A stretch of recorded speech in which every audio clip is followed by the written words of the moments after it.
السلام عليكم ورحمة الله وبركاته.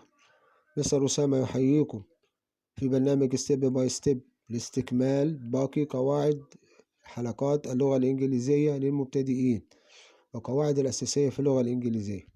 كنا قد تكلمنا في الحلقة السابقة عن verb to be وتكلمنا عنه في المضارع، وقلنا إن verb to be يأخذ في المضارع am, is, are, was, were، كما أنا موضح تاني أهو ياخد am, is, are في المضارع.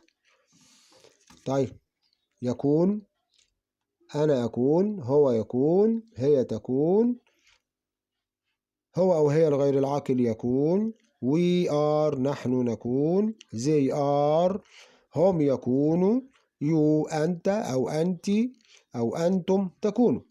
وبالتالي احنا كنا بنتكلم هنا عن الفيرب في المضارع، verb to be في المضارع. طيب، فوق هنا أنا أشرت إلى كلمة يكون أو كان. اتكلمنا عن verb to be في معناها المضارع، يكون أو تكون. طيب، هنحتاج بقى نتكلم عنه في الماضي. عاوز أقول أنا كنت في المدرسة، أنا كنت في المنزل، أنا ذهبت، أنا كنت في الحديقة. طب ما هو ده لازم التعبير ده برضو أنا محتاجه في اللغة، إن أنا ممكن أتكلم عن المضارع أو الماضي. فهنا verb to be في الماضي لما كان ضمير I وهي وشي وإت. I كانت بتاخد am أهي، وهي وشي وإت كانوا بياخدوا is. am وis في الماضي verb to be ياخذ كلمة was كان was. يبقى بقول I was أنا كنت، he was هو كان، she was هي كانت. تحول am is في الماضي إلى كلمة was. هنتكلم هنا برضو إن are مع we وزي ويو يكونوا أو نكون تتحول إلى كلمة were في الماضي. were نحن we were نحن كنا، they were هم كانوا، you were أنت كنت، أنت كنت، أنتم كنتم. وضربنا أمثلة في الحلقة السابقة عن verb to be في المضارع زي ما حضراتكم شايفين أهو. طيب، ناخد بقى أمثلة في verb to be اللي احنا بنتكلم عنه في الماضي أهو. أمثلة في استخدام verb to be في الماضي. verb to be اللي هما كلمتين was were. نشوف كده. I was in school أنا كنت في المدرسة زي ما حضراتكم شايفين كده. I was in the school أنا كنت في المدرسة. He was in the house هو كان في المنزل، كان. She was in the garden هي كانت في الحديقة زي ما موضح أمام حضراتكم أهو. She was in the garden هي كانت في الحديقة. نيجي لضمائر الجمع. we were لأن are بتحول إلى were في الماضي verb to be. we were in the cinema نحن كنا في السينما، كنا. they were in the cinema هم كانوا في السينما، they were in the cinema هم كانوا في السينما.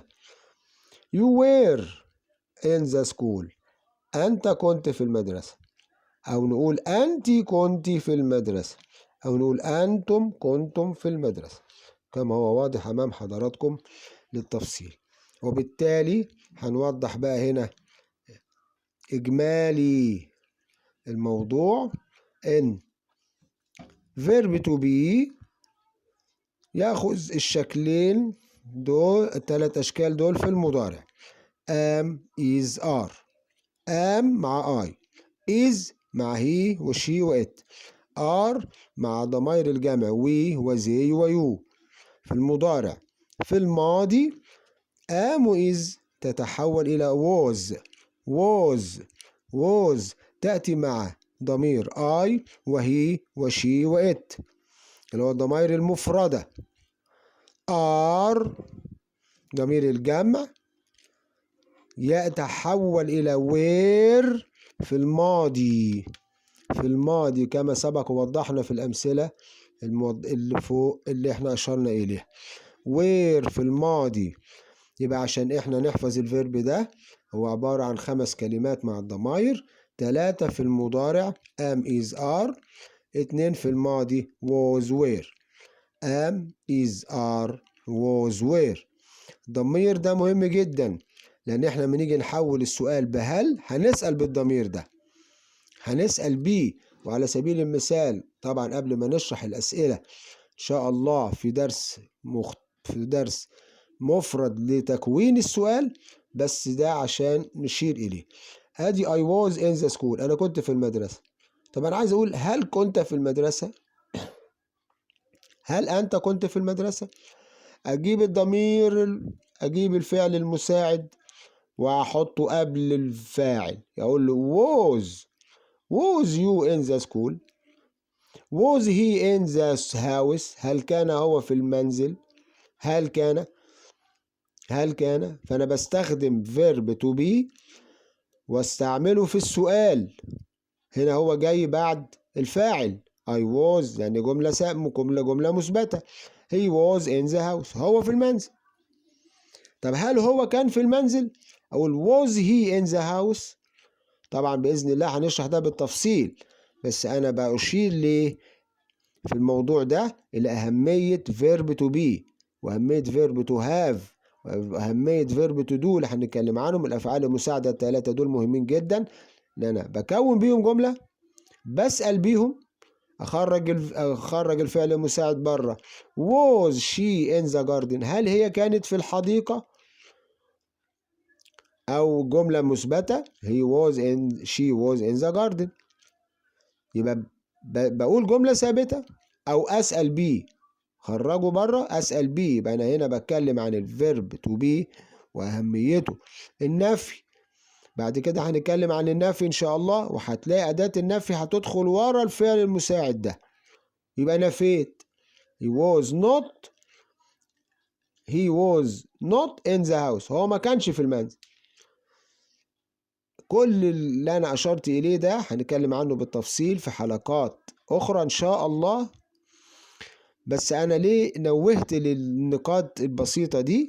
إن بقوا عشان أوضح verb to be مهم جدا جدا جدا، ومعه verb to have وverb to do اللي هنتكلم عنهم إن شاء الله، عشان نبين إن الفيرب ده ممكن أكون منه جملة بسيطة.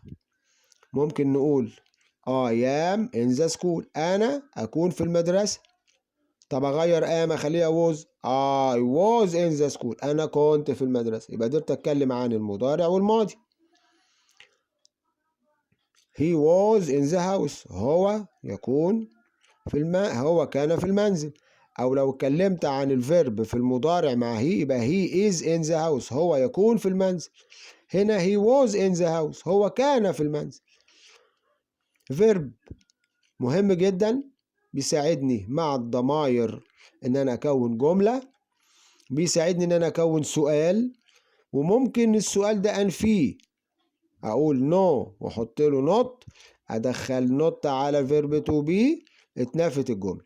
ان شاء الله هنتكلم عن تكوين السؤال في حلقة مستقلة، هنتكلم عن قواعد النفي في حلقة مستقلة. إنما أنا دلوقتي حبيت أنوه إلى أهمية الفعل المساعد verb to be. verb to be am is are was were. am كرر مرة أخيرة مع I. he she it ضمائر الغائب تاخد is. ضمائر الجمع we they you تاخد are. طيب الماضي am و is تتحول إلى was مع am مع I و he و she و it. where في الماضي ماضي كلمة are بتيجي مع ضمائر we و they و you. بكده نكون اتكلمنا عن verb to be في المضارع والماضي، واتكلمنا عنه وأوضحنا أمثلة في المضارع والماضي. اتكلمنا عن الفيرب ده ازاي ان انا النهاردة اكون منه جملة، وازاي ان شاء الله هنكون عن طريقه تكوين سؤال. بإذن الله هنتكلم عنه ازاي ننفي الجملة اذا كانت الجملة او الفعل ده ما حصلش، ازاي انفيه. شكرا لكم وتحياتي لكم، راجيا ان يكون هذا الامر مبسط سهل في الاستيعاب وفي الاستفادة.